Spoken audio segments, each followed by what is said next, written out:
News 18 Sports. They are screaming here in St. Louis. Blue Gold's volleyball back in the Final Four after winning in the Elite Eight this afternoon.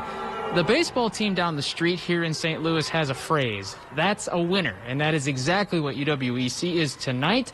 Blue Golds faced some early adversity in their Elite Eight match, but they settle down, pull together, and they win their first match here in St. Louis. The Blue Golds battled Tufts University in the Elite Eight, and they had an advantage even before the match started. A huge crowd sporting school colors. Tight first set, Blue Golds trailed early, but after a timeout, a key 9-0 run helped UWEC pull away to win 25-23. Set 2, all Blue Golds. Charlie Nelson the kill. She had a great game setting to her teammates as well, and so it's 2-0 UW Eau Claire. Set 3, Tufts making it tough. The Jumbos rally to lead late, but another timeout called by Kim Woody helps reset UWEC. The Blue Golds with 3 straight points to secure the sweep. Kendra Byrell sends the Blue Golds to the Final Four. Those timeouts helped UWEC stay in the moment. For most of the match, it was just, what is the next, like Ari said, the next ball in front of us, and the serve and pass game, and just getting out there and trying to get them out of system. I think we talked about a lot, talking about staying on the attack and not being the ones to always be defending, that we wanted to attack them. Kim always says a timeout isn't like a punishment. It's not that we're doing anything wrong. Sometimes we do just need that clarity, that breath of fresh air, and I think that that's what we utilize the timeouts for more today. The Blue Golds will battle top seed Juniata on Friday. The Eagles have won 31 straight matches. They're a storied program in Division III, and they've won a lot of matches. That we talk about this a lot. It's the next up. So the national semifinals are just about set. There's one match still in progress, and the winner of that match will meet CMS in the late game tomorrow night. The Blue Golds have the early game at 5 o'clock. Ellsworth football back in Madison, playing in the state finals for the first time since 1990, hoping to bring home their second gold ball. To Camp Randall Stadium we go, where Evan Hong was working so hard to get us these highlights. It's Ellsworth and Catholic Memorial D4 state championship game. The Crusaders off to the hot start. Corey Smith breaking loose up the sideline for a 41-yard touchdown. It's 7-0 Crusaders in a flash. Catholic Memorial goes for the onside kick then and recovers, and that sets up another score from quarterback Rory Fox. Calls his own number. Crusaders are up 14-0, and they weren't done yet. It would actually get to be 21-0. Panthers finding some life. Ashton Quaddy to the edge, gets in. Ellsworth's first points. Failed a 2-point try, though, so it's 21-6. Ellsworth making a push into the end zone again in the second quarter. Jack Jenke across. It's 21-12 at the half, but a scoreless second half, and the Panthers come up just short. Catholic Memorial wins 21-12. The Panthers' only loss this season is down in Madison in the finals. Kids battled all night, played a quality opponent tonight, and lights were bright in the first quarter, but I was extremely happy with the way the kids competed the last 3 quarters, and it's a very good football team over there, but like I said, I'd play any football team with these guys. I'm extremely proud of the way they competed. Rice Lake playing for its 3rd state championship tomorrow morning. The Warriors face Pewaukee, an elite defensive team, but Rice Lake does have Alex Belangi, a weapon on both sides of the ball. He told me about winning the Jim Leonard Award yesterday. Kind of a shocker, to be honest, but it's realizing my hard work's paying off, and couldn't do it without these guys too, so proud of them for making me better, and just feels great. On to high school hoops. Eau Claire Memorial opening its season on the road at Homan. Eau Claire's Lily Cayley grabbing the ball here, takes it down for a bucket. Memorial's up 11-0. The Aves never look back tonight. Big offensive performance to begin the season. Memorial wins at 59-34. Elsewhere, Fall Creek, a state tournament team last season. The Crickets are in Elk Mound tonight. First half, Mounders up 11-5. Elk Mound's Stella Rude, the steal, takes it right to the hoop for 2. The Crickets able to respond. Gianna Volrath to Annika Steinke. She drains it for 2, cuts into that lead. But the Mounders would answer right back. Madison Moore shoots and scores. It's good for 3. Elk Mound wins it 50-34. We're just getting started with high school winter sports. we have just about reached the end of the fall sports season. The Blue Golds will be back here tomorrow. National semifinals, their match is at 5 o'clock against the top seed in the tournament. I'll be back tomorrow all day, every newscast with updates. But for now, live in St. Louis, Nick Tabbert, News 18 Sports. Now, News 18 Sports. For the first time in program history, UW-Eau Claire's new varsity sport will play at home. It's the men's soccer team against Northland College here at Simpson Field. I am very happy to be joined by Casey Holm, head coach of the Blue Goats. Coach, this has been years in the making. What are the emotions tonight as you get ready to play for the first time here at home? I would say emotions are just straight excitement. I mean, it has been years in the making, and I mean, the administration, the staff, the players, the families, the community are extremely excited to be here and get things kicked off under the lights. You have 3 wins already. You're 3-1 through 4 matches, and we were just talking, you were a bicycle kick away from maybe having a 4th win. How is this young team and quote-unquote inexperienced team performing so well? Well, I would attribute a lot of it to our coaching staff. They've done a phenomenal job with our scouts. They've set us up really well. I mean, all the boys know what to expect, what to come, and and it attributes to them specifically. I mean, they work so hard and take care of things on their own, and they have a will and a desire to win. So that's the culture that they want to put forth, and that's why it's been so successful so early. We're about 35 minutes away from kickoff. We've seen some great crowds here at Simpson for the women's soccer matches, and your guys have been here for some of those. What's it going to mean to have so much community support again tonight?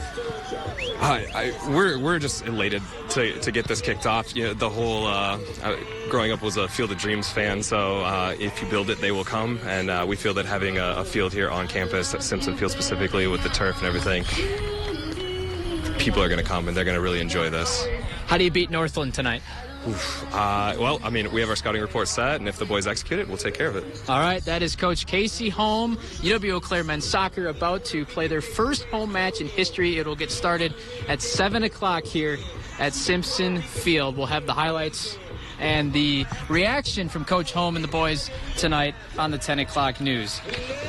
Big news in the hockey world today. 2 powerhouse D1 programs are coming to Chippewa Falls next month. The University of Wisconsin and the University of Minnesota Duluth will play an exhibition game in Chippewa Falls on October 3rd. Fans can expect a mix of scrimmaging, special teams work, and other potential drills when the puck drops. 1,500 tickets available. They go on sale tomorrow, 5 o'clock at Chippewa Area Ice Arena, or online starting Thursday. You are limited to 6 tickets as an individual. Maybe the best part about this event, though, ticket proceeds benefit the Chippewa Youth Hockey Association Kids on Ice Endowment Fund. Allows us to have offer scholarships to kids that may not otherwise be able to participate in hockey or figure skating, and keep it open for everybody so that everybody that wants to try hockey can come to Chippewa. If you want to try figure skating, same thing, come to Chippewa. Again, the puck drop, 1 o'clock, Sunday, October 3rd. The Badgers and Bulldogs have not met since 2019. Ryan Braun retiring today. We'll have more on that at 10. But for now, we go back to the studio. All right, thanks. That's Nick Tabbert reporting tonight. And Matt, let's take a look at the weather for the evening here. Yeah, it should be a great night out there for soccer. All right, thanks for watching. Now, News 18 Sports. The last time Blue Gold Wrestling defeated Whitewater on the mat was in 2006. Could they finally fend them off tonight? Eau Claire hosting the 12th-ranked Warhawks. At 141 pounds, Eau Claire's Gabriel Pugh started strong, but he came up short in the final minutes. He falls by decision to Daiquiri Clay. But his teammates put in work at 149, and Zach Sato this time. A nice takedown there for 2 points. He would get the win by pinfall at 157. Adam Reitz, he came out slow out of the gate, but he puts it away early. Second period now, and Reitz gets the pin for the win. 3 minutes into the match, and over at 165, Coach Tim Fader told us to watch out for this guy. Chase Schmidt, he dominates the match, 18-7 to win it by major decision, and Eau Claire snaps a 15-year streak to finally beat Whitewater with a score of 25-14. Down the hill, the Blue Gold women's hoops hosting Bethany Lutheran. First possession after the tip, Bailey Reardon works down low. She lays it up and in. Not long afterwards, a pass over to Courtney Crouch at the point. She attacks the lane, fights through defenders, and puts it in with the left hand. But Bethany, they stay within reach, and they hit it from range. Laura Ellingheisen sends it home from behind the arc right here. The game would be tied with 8 seconds to go before a foul sends the Vikings to the line. They hit the free throws to beat the Blue Golds 63-61. More football awards coming in for D3. UW Eau Claire kicker Brady Frantal earns first team All-Region, while Blue Gold running back Austin Balat earned the third team recognition. Stout wide receiver Levy Hamer has been selected to the All-Region second team after scoring 12 touchdowns and leading the conference in receiving yards. Power 5 college hoop squads often start strong in non-conference play and boost their record, but for the Badgers, when Big Ten play comes around, that's when the fun begins. At the Kohl Center to open conference play against Indiana, Wisconsin was flat in the first half. Xavier Johnson makes the bucket here for Indiana. The Hoosiers led by 22 at most, but here come the Badgers. Johnny Davis drills a go-ahead three with 1:18 to go in the game. He went crazy with 23 points in the matchup. 32 seconds to go. Indiana can retake the lead, but Tyler Wall blocks Parker Stewart in the lane to seal the deal. Wisconsin ties its largest comeback in school history. They beat Indiana 64-59. These kids in these uniforms don't quit. They just keep battling and battling and battling.